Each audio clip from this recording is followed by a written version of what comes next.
Hello students, আমি তোমাদের ইন্দ্রাণী। আজকে এএনএম জিএনএম এ ম্যাথামেটিক্স এই সাবজেক্টের ওপর একটি অধ্যায় গড় বা অ্যাভারেজ এটা করো। আচ্ছা, তোমরা জানো যে ম্যাথ থেকে এএনএম জিএনএম এ মোট 10 নম্বর আসে। এবার সবাই বলছে না, অনেকে বা কয়েকজন ম্যাথে একটু ভয় পায় যে 10 নম্বর করবো না, বাকি লাইফ সায়েন্স ফিজিক্যাল সায়েন্স ওই জায়গাটা মুখস্থ করে, ইংলিশ জেনারেল নলেজ এগুলো মুখস্থ করে চলে যায়, তাহলে পাশ করে যাবে।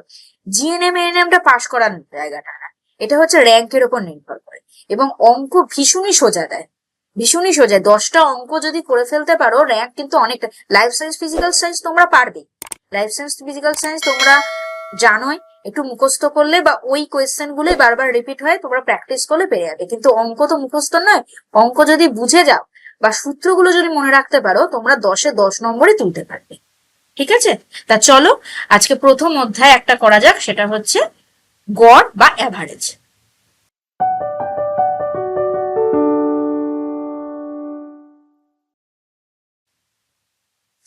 দেখো এখানে কি অঙ্কটা দিয়েছি না, 25, 27, 29, 31, 33 এই সংখ্যাগুলির গড় কত। তোমরা যখন আগে গড় করতে, তখন কিভাবে গড় করতে? 5টা সংখ্যা এই যে এইভাবে গড় করতে।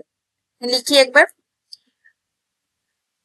25 প্লাস 27 প্লাস 31 প্লাস 33 বাই, যেহেতু এখানে কটা আছে, 1 2 3 4, 5টা আছে, তাহলে 5 দিয়ে ভাগ করে দেবো, ব্যাস হয়ে গেল। এটাও সঠিক নিয়ম, এই নিয়মটা কিন্তু ভুল নয়, এই নিয়মটাও সঠিক।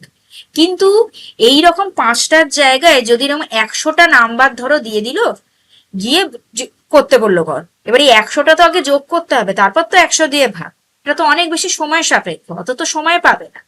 তাহলে এইটার ক্ষেত্রে একটা নিয়ম আছে, যেহেতু 5টা সংখ্যা আছে, 25, 27, 29, 31, মাত্র 5টা সংখ্যা, কিভাবে করবে? প্রথম সংখ্যা এবং শেষ সংখ্যা। এখানে প্রথম সংখ্যা কত? প্রথম সংখ্যা হলো 25 এবং শেষ সংখ্যা কত? 33 ভাগ 2। ঠিক আছে, প্রথম সংখ্যা এবং শেষ সংখ্যা যোগফলকে 2 দিয়ে ভাগ করলে সংখ্যাগুলির গড় হয়ে যাবে। সে যে যতগুলোই সংখ্যা থাকুক না কেন, যদি 1000টাও সংখ্যা থাকে, 5000টাও সংখ্যা থাকে, যাই থাকুক না কেন, ধরো বলে দিল প্রথম সংখ্যাটা হচ্ছে 8 বা 10, তারপর এই মাঝখানে অনেকগুলো সংখ্যা আছে এবং শেষ সম সংখ্যা গিয়ে দাঁড়ালো হচ্ছে 120, তুমি 8 আর 120 যোগ করে তাকে 2 দিয়ে ভাগ করে দেবে। ঠিক আছে, তাহলেই হয়ে যাবে তোমার সংখ্যার গড় 25 আর 33, 5 আর 3 8, আর ওদিকে হচ্ছে 3 আর 2 5, মানে 58/2, তাহলে হবে 2 দুগুণে 4, 9 দুগুণে 18, 29, 29 হবে গিয়ে অ্যান্সার। তার মানে অপশন হচ্ছে সি, অপশন হচ্ছে সি, এইটাই হবে কিনা তার অ্যান্সার। তাহলে কি করলাম, প্রথম সংখ্যা এবং শেষ সংখ্যার যোগফলকে 2 দিয়ে ভাগ করবে, ব্যাস, তাহলেই হয়ে যাবে সংখ্যাগুলির গড়। সংখ্যাগুলির গড়, সমষ্টি নয় কিন্তু, এটুকু দেখে নেবে, সংখ্যাগুলির গড়। নেক্সট, আবার এই একই রকম দিয়েছি, 17, 20, 23, 26, 29 এই সংখ্যাগুলির গড় কত, নিজে করো যে কিভাবে করবে। 17, 20, 23, 26, 29 এই সংখ্যাগুলি গড় কিভাবে নির্ণয় করবে? কমেন্ট করে জানাও, এটা আমি করে দেবো না, এটা নিজেরা কমেন্ট করে এর অ্যান্সারটা পাঠাবে যে ম্যাম 17, 20, 23, 26, 29 গড় এত হবে। ঠিক আছে, এই যে 21, 22, 21 হবে, সরি, এই যে 21 হবে না 22 হবে না 23 হবে না 20 হবে, কোনটা হবে? এই সংখ্যাগুলির গড় ঠিক আগেরটার নিয়মে হবে, কিন্তু প্রথম সংখ্যা এবং শেষ সংখ্যা, আমি আর একবার এই সূত্রটা বরঞ্চ এখানে লিখে দিচ্ছি, প্রথম সংখ্যা প্লাস শেষ সংখ্যা, তার যোগফলকে 2 দিয়ে ভাগ করবে, তাহলেই হবে। নেক্সট, 1 থেকে 39 পর্যন্ত বিজোড় সংখ্যার গড় কত? কি দিয়েছে? 1 থেকে 39 পর্যন্ত বিজোড় সংখ্যার গড় কত? বিজোড় সংখ্যা, এই কথাটা মাথায় রাখবে, কি আছে পরীক্ষায়, কি দিয়েছে আমাকে বিজোড়। এবার 1 থেকে 39 পর্যন্ত বিজোড় সংখ্যা কি তুমি গুনতে বসবে যে 3, 5, 7, 9, 11 এইভাবে নিশ্চয়ই বসে বসে যোগ করে এত দূর পর্যন্ত 39 পর্যন্ত যাবে না। তাহলে কি নিয়ম করবে? এটার ক্ষেত্রে নিয়ম হলো n+1/2। এখানে nটা কি? nটা হচ্ছে শেষ যে সংখ্যাটা রয়েছে, এখানে শেষ সংখ্যা বা শেষ পর্যন্ত পদটা কি রয়েছে? 39। তাহলে 39 + 1/2 হলো 40/2, মানে হচ্ছে 20। তাহলে অ্যান্সার হবে অপশন। ঠিক আছে, এই বিজোড় কথাটাই মাথায় রাখবে, যখনই বিজোড় হবে তখনই শেষ পদের সাথে 1 যোগ করতে হবে। ঠিক আছে, যখনই বিজোড় হবে, শেষতম পদ কোনটা আছে? শেষতম পদ আছে 39, শেষতম পদের সাথে আমি 1 যোগ করব, করে 2 দিয়ে ভাগ করে দেব, তাহলেই বেরিয়ে যাবে বিজোড় সংখ্যার গড়। পরবর্তী সেই একই রকম দিয়েছি, 1 থেকে 103 পর্যন্ত বিজোড় সংখ্যার গড় নির্ণয় করো। এই যে আবার কি দিয়েছি? সেই একই বিজোড় সংখ্যা। বিজোড় মানে কি? শেষতম পদ বা n-তম পদের সাথে 1 যোগ হতে হবে।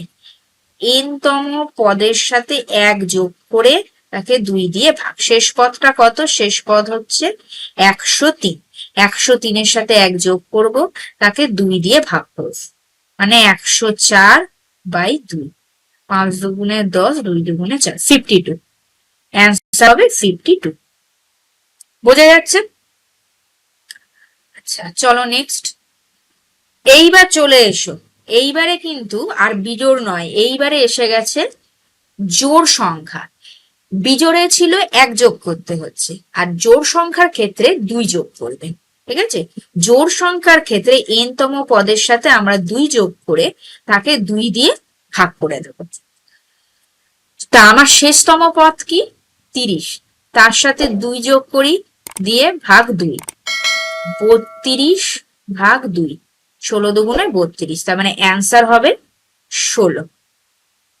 16 তোমার আনসার হবে। ঠিক আছে, আবারও একবার রিপিট করে দিচ্ছি, যদি বিজোড় হয় তাহলে শেষতম পদের সাথে 1 যোগ করে 2 দিয়ে ভাগ পুরোটাকে, আর যদি জোড় সংখ্যা হয় শেষতম পদের সাথে 2 যোগ করে পুরোটাকে 2 দিয়ে ভাগ। 1 থেকে 42 পর্যন্ত জোড় সংখ্যাগুলির গড় কত? জোড় সংখ্যা, জোড় সংখ্যা। n-তম পদ কি? n-তম পদ হচ্ছে 42, তার সাথে আমি 2 যোগ করে তাকে 2 দিয়ে ডিভাইড করব, তার মানে 44/2, মানে হচ্ছে 22। 22 তোমার আনসার হবে। আনসার হলো সি। ওকে, নেক্সট আবার দিয়েছি সেই জোড় সংখ্যা। 1 থেকে 92 পর্যন্ত জোড় সংখ্যাগুলির গড় কত? এটা তোমরা বলবে, এইটা তোমরা বলবে। ঠিক আছে, তার আগে আমি তোমাদের যেটুকু করালাম সেটুকু চট করে বলে দিই। কি কি আছে?